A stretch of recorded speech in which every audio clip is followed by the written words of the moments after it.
Oh, yeah. Do you smell that? That's right. It's spring football.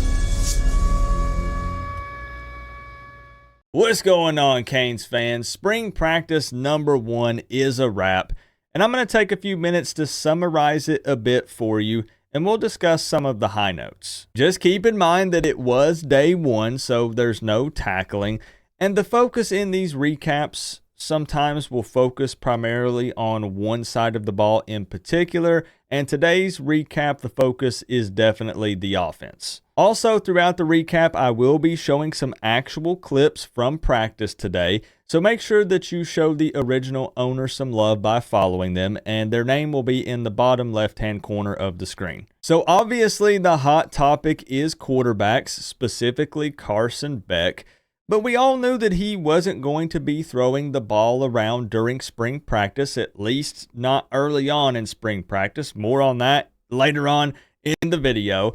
But I will say that it was great to see him going through many of the drills today. Now, of course, he didn't actually throw the ball, but this way he can kind of start to get a feel for things. So he did actually suit up and participate as much as he could. And many of the fans did also notice that he was wearing number 11. And I think that I remember a former quarterback that wore the same number.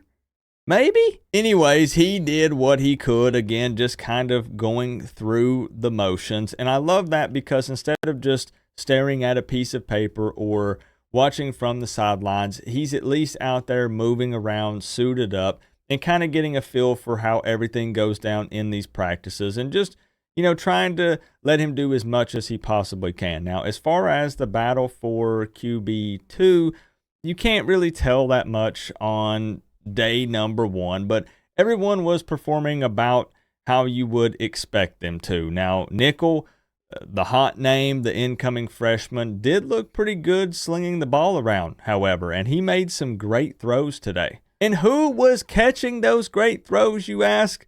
None other than wide receiver JoJo Trader. That's who. Trader had a heck of a first day at spring practice, and he looks like he's ready to take the next step in 2025. But keep in mind that wide receiver room is wide open, and there's a lot of competition. You have guys like Malachi Toney, who probably looked like the smoothest route runner out there today, and he was very physical during the one-on-one drills. And after practice, Toney was seen actually working with the jug machine, so he took a lot of time after to put in some additional work, which you love to see. And sticking with the receiver room for just a moment, because that's always my favorite position group to talk about, Josh Moore is a big dude, and hopefully should be able to use that size to his advantage.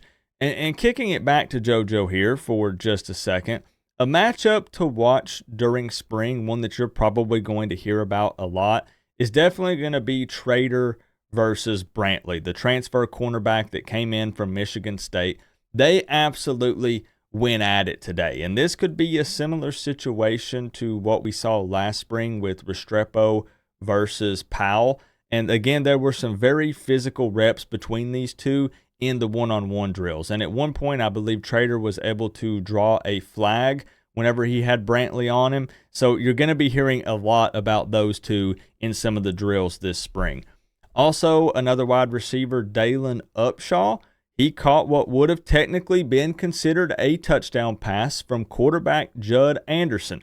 But again, remembering that it's day 1, sometimes it's 1 versus 1s or 1s versus 2s, 1 versus 3s, and really it's tough to even say that because we don't have any kind of depth chart yet. And not that you're necessarily even going to be able to build one off of spring. I know everyone always wants to have those debates and stuff, but I think it was against a walk-on, so just keep that in mind. Mr. Swiss Army Knife Elijah Lofton mostly worked with the tight ends today, which is expected. I mean, we had Arroyo leave, McCormick leave, so Lofton's workload at the tight end position is going to increase substantially this season. But again, that guy is capable of lining up at various different positions. But For the majority of today, he did work with the tight ends. Luka Gilbert has potential to be a great blocking tight end with that big size, 6'7", but we'll see how his hands are throughout spring practice.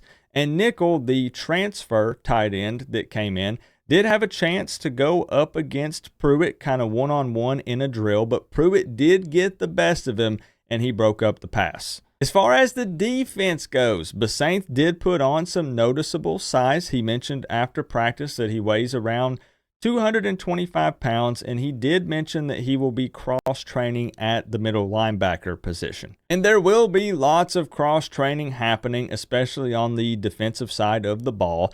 As Mario Cristobal mentioned that the cornerback position, those guys will be taking reps on the outside and in the nickel throughout spring practice. Now, there is a little bit of bad news on the defensive side of the ball. Safety Zaquan Patterson and defensive lineman Artavius Jones will both be limited for the time being. So that's something that we're going to keep an eye on. I will update you guys if anything changes with that. Hopefully it does.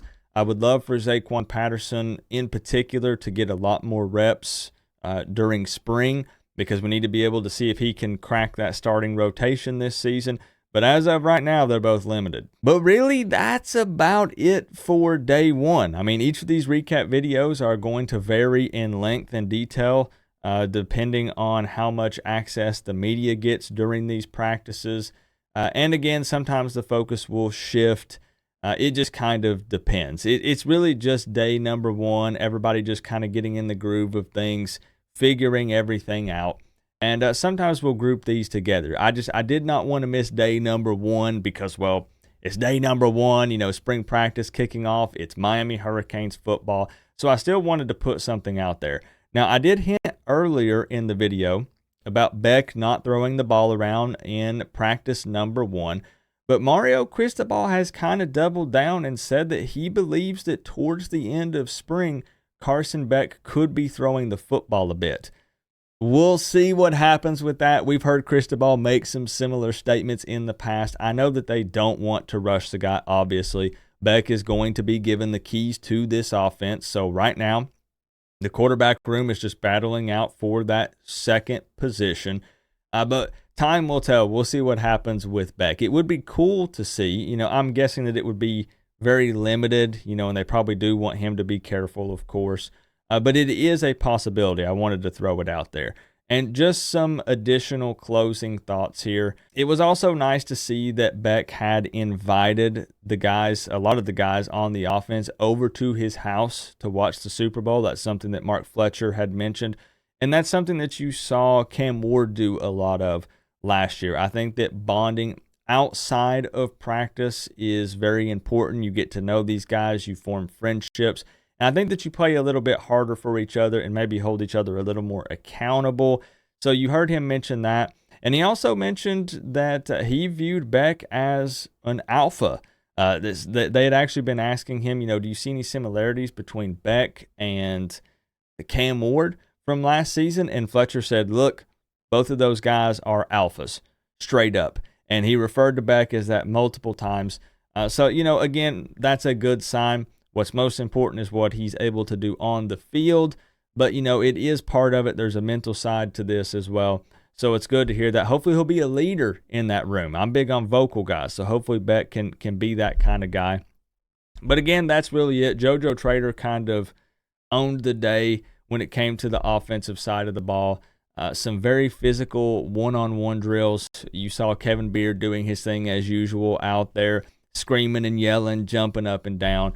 And then further on in some of these recaps, I really want to focus on the defense and some changes and things that are made. But we'll get a good look at that later on in some of these recaps. So let me know some thoughts down in the comment section below. Let's just kind of chop it up, talk about some expectations, some guys that maybe you're hoping will flash.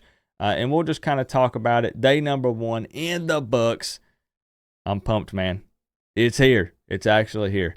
Remember though, guys, we're all one big happy college football family, but at the end of the day, I gotta say, it's always better when you get to rep the U. Coach Coop, peace out. I'll see y'all in the next one.